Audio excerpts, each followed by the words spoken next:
Si sono riuniti insieme per bussare alla porta della Regione e chiedere che vengano emanati decreti attuativi affinché il fondo per la non autosufficienza sia davvero disponibile per le persone in difficoltà e non solo.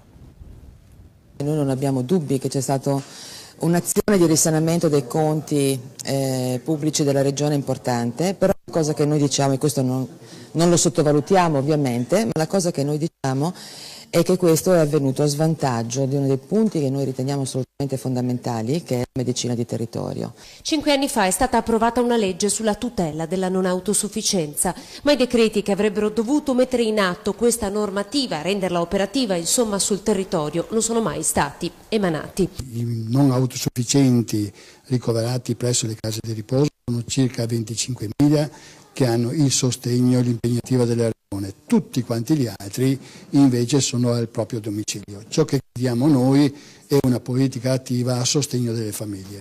Un sostegno alle famiglie che quotidianamente si fanno carico di seguire i loro cari e magari per questo sono costretti a lasciare il lavoro. La conferenza di oggi ha riunito le 3 sigle sindacali che rappresentano su tutto il territorio veneto i pensionati nell'urgenza di chiedere un tavolo di confronto con la Regione. Nel piano sociosanitario regionale in cui tutti i sindacati hanno creduto fermamente, la rivoluzione della medicina territoriale in termini di servizi ancora non è stata attuata. Oggi ufficialmente i sindacati hanno aperto l'avvertenza ed ora attendono risposte. Se non sono disponibili ad attuare la legge sulla non autosufficienza, ce lo dicano.